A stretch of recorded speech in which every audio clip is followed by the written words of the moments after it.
It's weekend again. তাহলে আর কি, weekend যখন এসে গেছে রেডি ফেডি হয়ে বেরিয়ে পড়ি। প্ল্যান কিছু ছিল না, হঠাৎই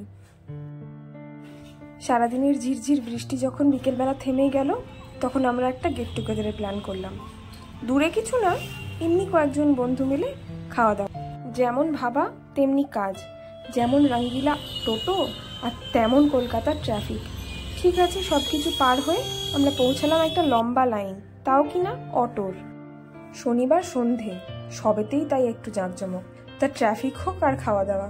তাই উনি রুমে পৌঁছেই শুরু করে দিয়েছেন চিকেন পকোড়া ভাজতে। আর ওই যে বাকিটাই হবে কষা।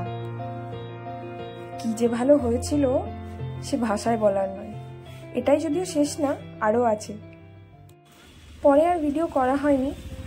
নেক্সট দিন দুপুর আমরা বেরোলাম, উদ্দেশ্য ওই একই, খেতে তো কিছু একটা হবে। রবিবার দুপুরে তো আর উপোস করা যায় না।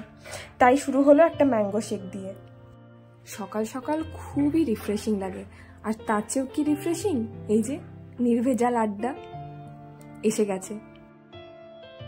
হ্যাঁ, মনটা এতে ভরে গেলেও লাঞ্চ তো করতেই হবে। তাই অটোর আয়নাতেই মিরার সেলফি তোলার বৃথা চেষ্টা করতে করতে আমরা চললাম লাঞ্চের খোঁজে। দেখা যাক কোথায় গিয়ে পৌঁছাই। না, বেশি দূর আর যেতে হলো না, হাতের কাছেই পেয়ে গেলাম একটা বাঙালি রেস্টুরেন্ট।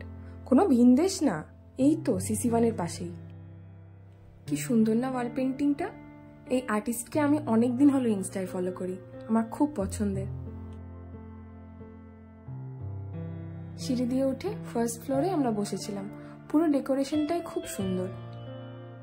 আর সবচেয়ে ভালো কি, যেদিকেই ঘোরো সেদিকেই একটা করে আয়না, যত খুশি মিরর সেলফি।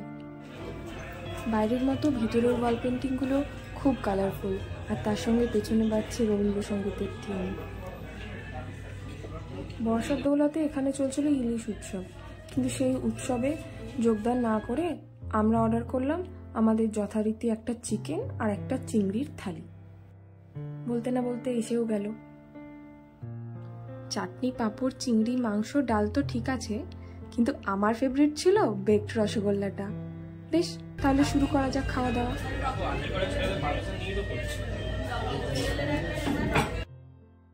খাওয়া শেষে বিল মিটিয়ে বেরোচ্ছি, কিন্তু এতগুলো আয়না যে ওনারা চারিদিকে লাগিয়ে রেখেছেন, আমরা মিরর সেলফি না তুলে চলে গেলে ঠিক ভালো দেখায় না, কি বলুন?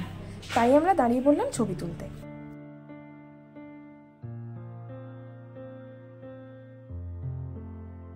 আর হ্যাঁ, ঢোকার মুখে একটা ছোট দোলনাও আছে, জানি না কি করে মিস করে গেছিলাম। আর কি, একটু দোল খেয়ে এদিক ওদিক একটু ঘুরে তারপর বাড়ির দিকে রওনা। এই ডিজিটাল ইন্ডিয়ার যুগে আমরা ক্যাশলেস ঘুরলেও বাসকে তো খুচরোই দিতে হবে, কিন্তু আমাদের কাছে তো নেই। তাই উবের মোটোই আমাদের ভরসা। বিকেলের পড়ন্ত সূর্য আর ফুরফুরে খাওয়া অনুভব করতে করতে প্রায় পৌঁছেই গেলাম। আর কি,